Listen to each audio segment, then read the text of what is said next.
So the Municipal Labor Committee, MLC for short, is made up of 102 unions. The two largest unions is the United Federation of Teachers and DC37.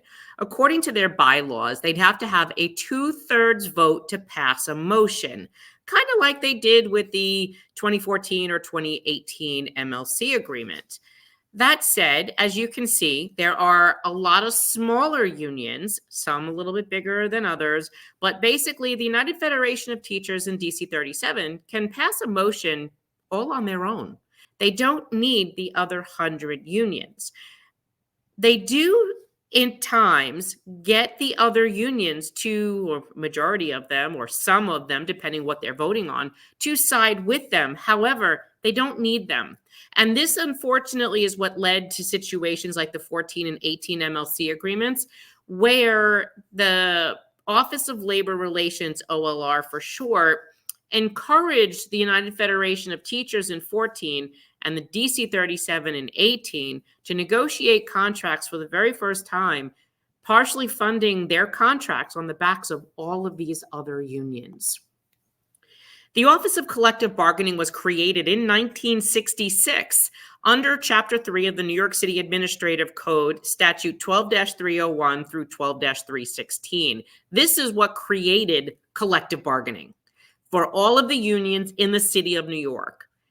The board has 7 people, 3 neutrals or public members as they're called, and they're led by the head of the Office of Collective Bargaining, and they're chosen by the board. There are 2 members chosen by the mayor, which would be city, 2 members that are chosen by the MLC. Together, they choose the 3 neutrals.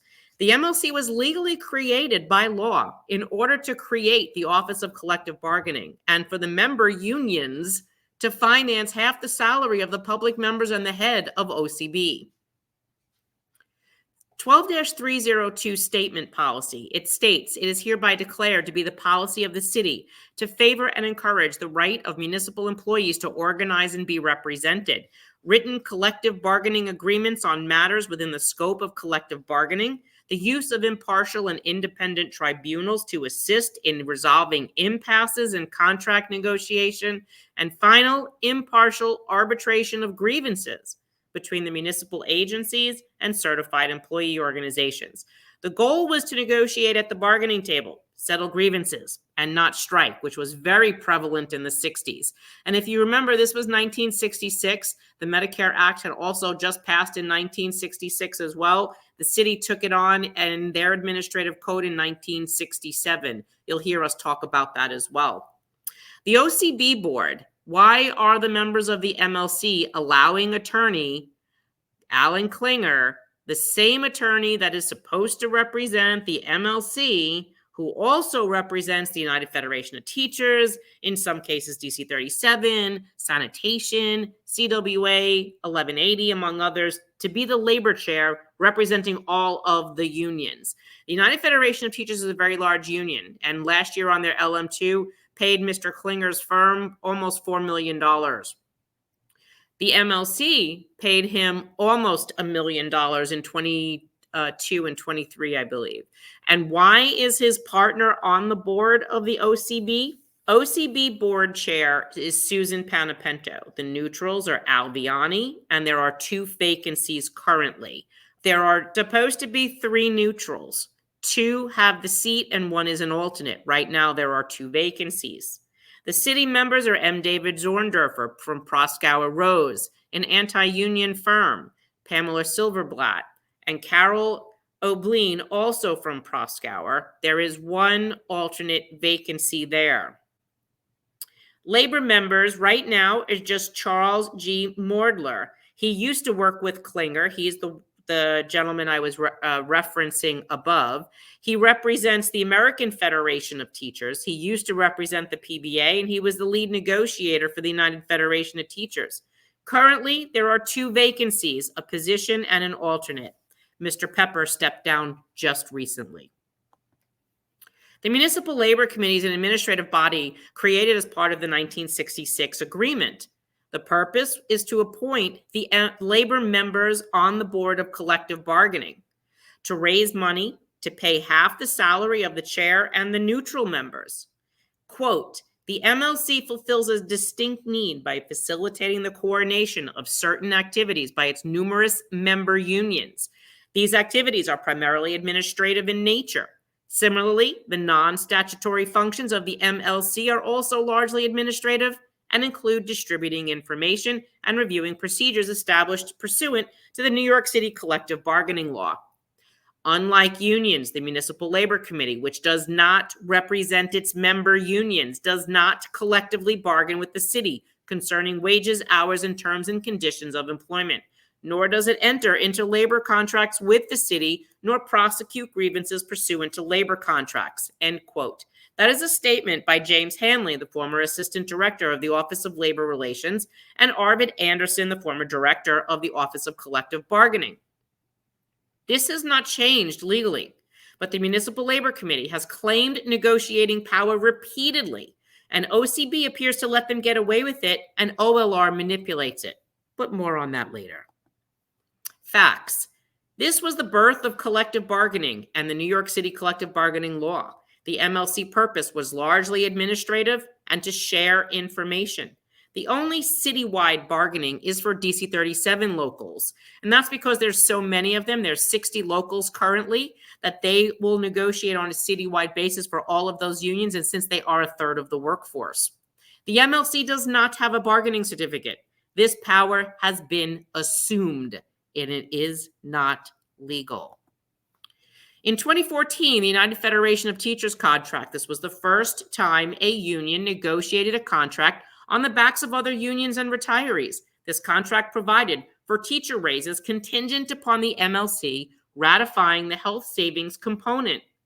This was dangerous and only a few unions recognized it at the time, but due to the weighted voting structure, it did pass. The unions were also told they had to do the vote on this, but they did not, and they did not know better. They were also given an enticement. They were given a little bit of extra money for their welfare funds, and most of the unions struggling with welfare fund expenditures liked the idea of getting something a little bit back for helping Mr. Mulgrew get a contract for his teachers. The 2018 DC37 contract was the second time the practice of negotiating a contract was made contingent on an MLC agreement. This one had far-reaching effects, landed the MLC in turmoil, destroyed the stabilization fund, and led to very costly litigation. 2014 and 18 marked the first time in history a union negotiated contracts partially funded by those not in their union. We believe this to be bad faith bargaining and an improper practice initiated by both the City of New York Office of Labor Relations, the United Federation of Teachers, and DC37. And that's because the New York City collective bargaining law, Section 12-305, rights of public employees and certified employee organizations state that public employees shall have the right to self-organize, to form, join, or assist employee organizations, to bargain collectively through certified employee organizations of their own choosing, and shall have the right to refrain from any and all such activities. But see, in these 14 and 18 agreements, they were never given that choice, and healthcare is a mandatory subject of bargaining, okay? A certified or designated employee organization shall be recognized as the exclusive bargaining representative for public employees in the appropriate bargaining unit. And then Section 12-306 says improper practices, good faith bargaining. A, improper public employer practices. That shall be an improper practice for a public employer or its agents to, number one, interfere with, restrain, or coerce public employees in the exercise of their rights granted in Section 12-305 of this chapter. 2, to dominate or interfere with the formation or administration of any public employee organization. And we believe that that's exactly what did happen with those 14 and 18 agreements, because they knew that the teachers in 14 and DC 37 and 18, that their agreements were contingent upon getting the MLC to agree to give up healthcare benefits and reduce costs for the city as a benefit in order for them to get their raises. Union mandatory subjects of bargaining are wages, hours, and work conditions, which includes health and welfare fund benefits. These belong to you, not a coalition or a committee. Your members can hold you accountable. MLC voting. The MLC has a weighted voting structure of 1 vote per every 250 members of your union, or prorated if less, and this must be changed. This law was put in place in 1966 when the largest union in the MLC was DC37, and when a 2/3 motion was required to pass a motion, many unions needed to support it since the UFT did not join the MLC until the late 80s, early 90s. Today, the United Federation of Teachers and DC37 can pass a motion on their own. You won't know that because the MLC violates its own bylaws and, of course, Robert's rules, and they're not going to tell you that the quarterly membership certified for each unions what those numbers are. When a vote is called, Harry Greenberg, one of the attorneys for the MLC, is supposed to say, the United Federation of Teachers, 120,081 members, they have 480.3 votes. But wait, are they including their 70,334 retirees?